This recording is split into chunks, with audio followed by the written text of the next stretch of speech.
শাকিব খান নিজে সালমান শাহকে সম্মান করে এবং সালমান শাহ মানে সালমান শাহ দেখা দেখি উনি ইন্ডাস্ট্রিতে আসছেন, যেই ভদ্রলোক নিজে বলে, তো যেই ভদ্রলোক তার মানে অসম্মানের জায়গায় রাখে, তো আসলে তার সাথে কেন তুলনা করতে হবে? আমি মনে করি সালমান শাহকে আসলে কারোর সাথে তুলনা করা উচিত না। সালমান শাহ সবকিছুর ঊর্ধ্বে। সিলিং ফ্যানে যদি ঝুলন্ত একটা মানুষ থাকে, তার পরিবারকে জানানো উচিত ছিল না? প্রতিবেশী যারা আছে তাদেরকে জানানো উচিত ছিল না? বা প্রশাসনকে জানানো উচিত ছিল না? তো না জানায় তারা নিজেরাই ওইখান থেকে নামাইলো এবং নিজেরাই তেল মালিশ করলো, নিজেরাই পোশাক চেঞ্জ করলো, মানে ধোয়া মোচা করলো। তো এগুলি কিসের লক্ষণ? প্রশ্ন জাগে না? যে যেই ঘটনা সালমান শাহের সাথে ঘটছে, সেম ঘটনা যদি ওই ফ্ল্যাটে সামিরার সাথে ঘটতো, তাহলে সালমান শাহ দায় এড়াতে পারতো? বা উনি ওই ঘটনা থেকে নিস্তার পেতেন, যেটা সামিরা এখন খুব সহজে মানে এড়াইতে চাইতেছেন।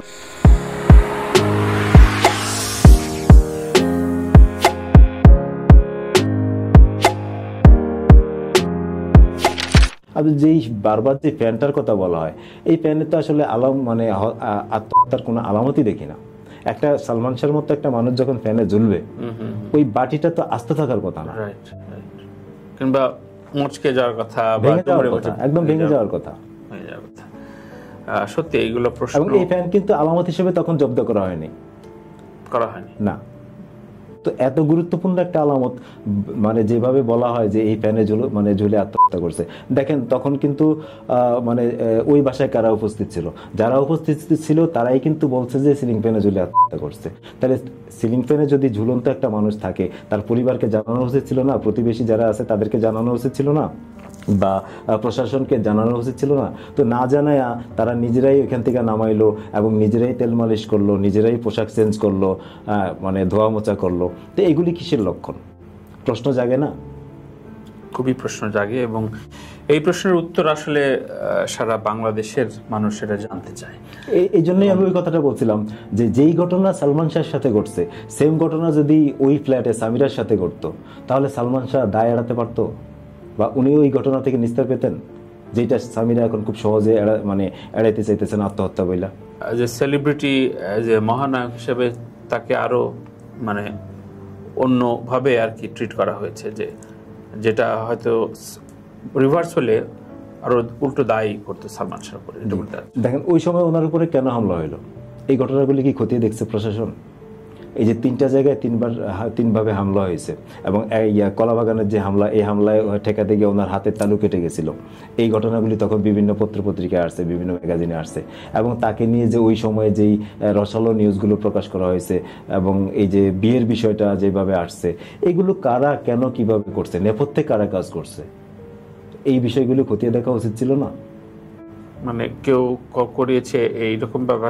আচ্ছা, তাহলে বিয়ের মিথ্যা নিউজ কেন ছাপা হবে? বিয়ে যদি করেই থাকে, তাহলে বিয়ের প্রমাণ কোথায়? প্রমাণ সহ নিউজ করবে না? একটা সিনেমার স্টিল ছবি দিয়ে বিয়ের নিউজ ছাপাইয়া দিল, হয়ে গেল।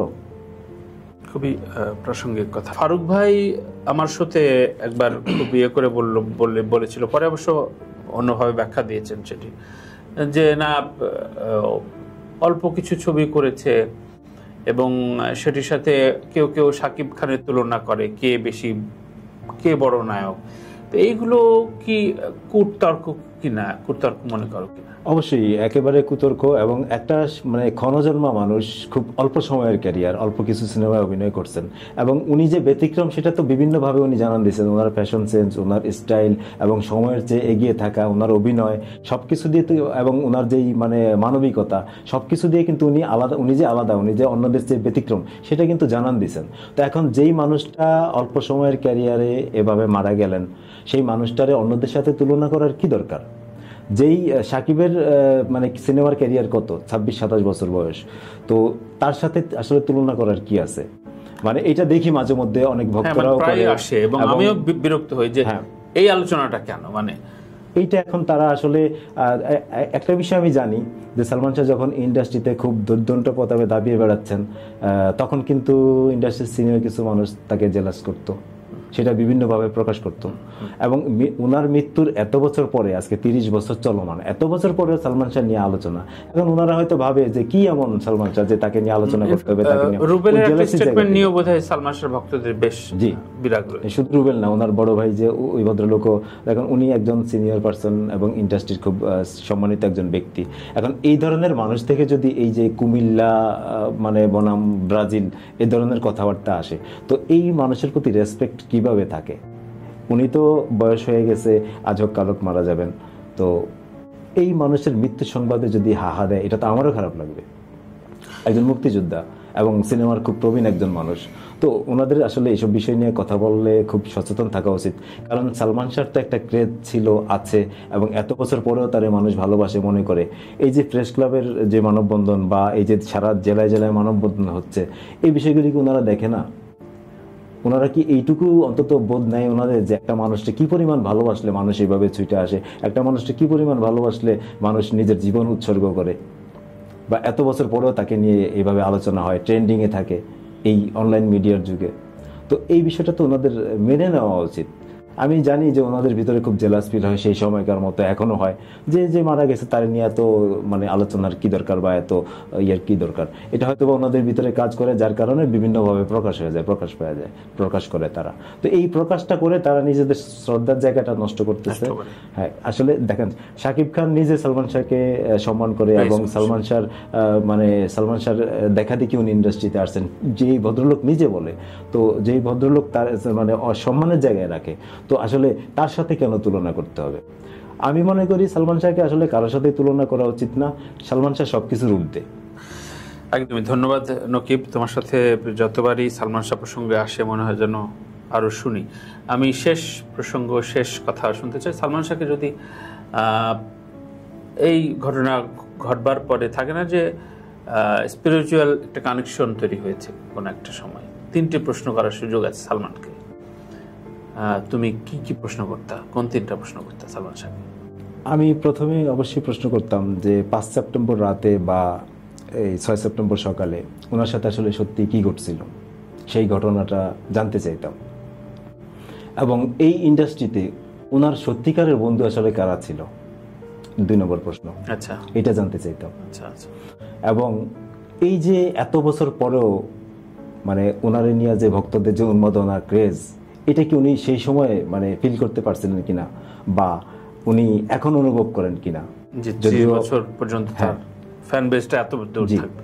এই যে মানুষের ভালোবাসা, এই যে বয়স্ক মানুষ চলে আসতেছে তার হত্যার বিচারের দাবিতে মানববন্ধনে, প্লে কার্ড নিয়ে দাঁড়াচ্ছে, এত বছর পরেও তার ভিউ কার্ড, ছবি, বিভিন্ন জিনিস সংগ্রহ করে রাখছে যত্নে। অনেকে নিজের বিবাহের ছবিও এত যত্নে রাখে না, তার ভিউ কার্ড যেভাবে যত্নে রাখে। তো এই জিনিসগুলি আসলে উনি মানে ফিল করেন কিনা, বা সেই সময় ফিল করতেন কিনা। চমৎকার, থ্যাংক ইউ নকিব। আমি আসলে শোটা সবসময় শেষ করি আমাকে একটি প্রশ্ন রাখতে দিয়ে। সো আমার নাম তানভীর তারেক। তুমি যে কোনো প্রশ্ন, অবশ্যই সালমান শাহ প্রাসঙ্গিক একটা প্রশ্ন করতে পারো।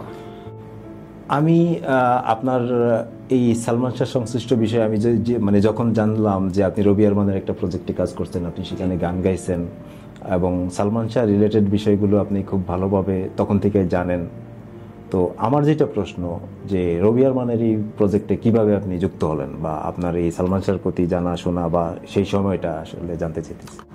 আচ্ছা আচ্ছা।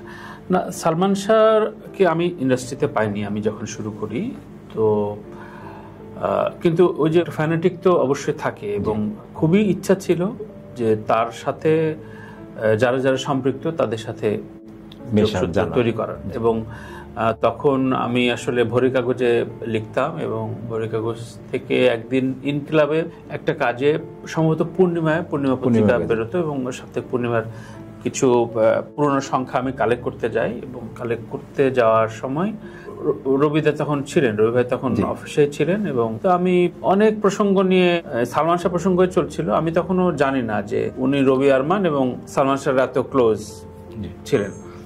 তো তখন ওই বলা হচ্ছিল যে ঠিক আছে, তুমি তো বেশ মানে কৌতূহল আছে তোমার সালমান শাহ সম্পর্কে। হ্যাঁ, থাকবে না, কারণ আমি তখন খুবই মিউজিক নিয়ে বাচ্চু ভাইদের সাথে কনসার্ট রিভিউ করি। আমি বললাম যে হ্যাঁ অবশ্যই থাকাটা উচিতই। তো তখন বললো যে তুমি তো গান লেখো। হ্যাঁ আমি গান লিখছি, আমার তখন একটা অ্যালবামের কাজ চলছে। আমি তোমাকে একটা প্রজেক্টে ডাকবো, তুমি যোগাযোগ রাখো। তো যোগাযোগ আর হয় নাই, কিন্তু উনি মনে রেখেছে। তো একটা পর্যায়ে তখন তো ডিভিডি বেরোতো, এবং ডিভিডি আকারে এই প্রজেক্টটা বেরিয়েছিল টোটাল ডকুমেন্টারিটা। তো তখন কাজ প্রায় শেষের দিকে, তখন বললো যে তুমি এই টিমের সাথে থাকো এবং তুমি তোমার একটা কাজে লাগবে, পোর্টফোলিও তৈরি হবে, এইভাবে কথা বলো। আমি বললাম কাজে লাগালাগি তো পরের বিষয়, আমি যে এটা থাকতে পারবো এটা আমার আনন্দের জায়গা। তো এটা করা হলো। তখন আমি নিজে বললাম যে এটা টোটাল প্রজেক্ট তো প্রায় অনেক কিছু গুছিয়ে আনা হয়েছে, একটা থিম সং করা যায় কিনা। তখন উনি বললেন যে হ্যাঁ অবশ্যই করা যায়, তাহলে করে ফেলো, গান করে ফেলো। তো তখন তো আমি জাস্ট গিটারে সুর করে, আমার স্টুডিও নাই, বাট আমরা প্রজেক্ট করি অডিও ডিজিটনে। তো অডিও ডিজিটনে প্রচুর রাশ পাওয়া যাচ্ছে না, কিন্তু ডিভিডিটা রিলিজ হবে, টোটাল কমপ্লিট কম্পাইল করা হয়েছে। তো তখন করা হলো। এনাম সরকার ইনক্লাবের আমার কলিগ, খুব প্রিয় মানুষ। এবং তখন এনাম ভাইয়ের সাথে তো মানে গেলে আমরা একসাথে লাঞ্চ করতাম। ইনফ্যাক্ট রবি আরমান ভাইয়ের সাথে প্রথম পরিচয়টা এনাম ভাই করা দেয়, এনাম সরকার। তো তারপরে কথা উঠলো যে এরকম একটা গান করতেছি, তাইলে লিনির সাথে আমার তখন লিনি সাবরিন তখন প্রায় সময় কথা হতো, এবং তারপরে লিনি আর আমি গাই। তো এনাম বললো হ্যাঁ খুবই ভালো হয়। তো শিয়াব রিপন ভাই কম্পোজিশন করে আমার সুর। আমরা মগবাজার ওই সালমান শাহর বাড়ির কাছে স্টুডিওটা, তখন আমরা টানা 2 দিন কাজ করি, আমি আর লিনি ওই স্টুডিওতে গান গাই। আমার সম্ভবত ওটা সেকেন্ড কোনো গানে ভয়েস দেয়া। এবং আমি একটা খুব, প্রথম গানটা রিলিজ হয় নাই, কিন্তু আমার কণ্ঠে রিলিজ গান কিন্তু ওইটাই প্রথম। আচ্ছা, মানে কণ্ঠে আমি কোনো গান ভয়েস দিই। সো ও সালমান, আমি একটা শুট ছিল সেটাও ভুলে গেছি, বাট ওই ডিভিডিটা আমার সংগ্রহে নাই, আমার কাছে বেশ কিছু ডিভিডি ছিল। তো আমি তখন ম্যাচে থাকতাম, তো আমার 10টা ডিভিডি আমি কালেক্ট করে আমার টেবিলে রাখছিলাম। মনে আছে যে প্রথম 2 সপ্তাহের ভিতরে দেখি যে 5-6টার মতো উধাও, 4টা আমি তখন ড্রয়ারে আটকে রাখলাম। এরপরে আর আমার কাছে এখন পর্যন্ত নাই। আমি স্ট্যাটাস দেওয়ার পর রবি রহমানের ছেলে আমার সাথে যোগাযোগ করেছে যে আমি শুনলাম আপনাদের লেখাটা পড়লাম, আমি আপনার সাথে কিছু কথা বলতে চাই। তো সম্ভবত হ্যাঁ, সো ফেসবুকে এখনো আছে। তো এই গত 3 দিন আগে কথা হলো। তো বললো যে আমি সময় করে সে আমাকে ফোন দেবে, আমি নিশ্চয়ই এই বিষয়ে জানতে চাইবে। কেউ লিখছেন যে কমেন্টে জানতে চাইছেন যে রবি আরমান তো আত্মহত্যা হিসেবে স্টাবলিশ করেছেন, আপনি আবার এটাকে নিয়ে। আমি লিখেছি যে এটা নানান প্রশ্নে প্রশ্নবিদ্ধ, অবশ্যই এটা আত্মহত্যা না আমার কাছে পার্সোনালি মনে হয়, যেহেতু আমরা একটা 2 ভাই আড্ডা দিচ্ছি। সো ওই প্রসঙ্গ নিয়ে আমি লিখছি যে এটা একটা সুরাহা হওয়া উচিত। মানে তোমার নিশ্চয় মনে আছে যে মুনির খুকু অনেক দিন পর কিন্তু এটা বিচার হয়েছে।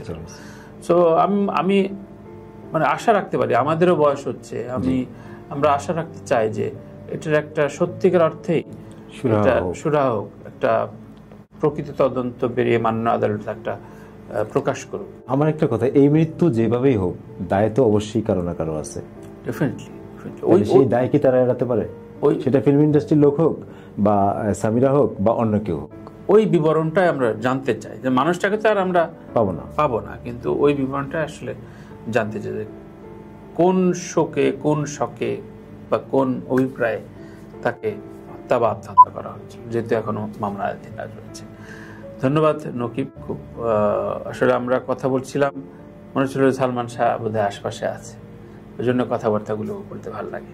Thank you. নিশ্চয়ই নতুন কোনো আলোচনায় আবারও আমি তোমাকে পাবো। ধন্যবাদ।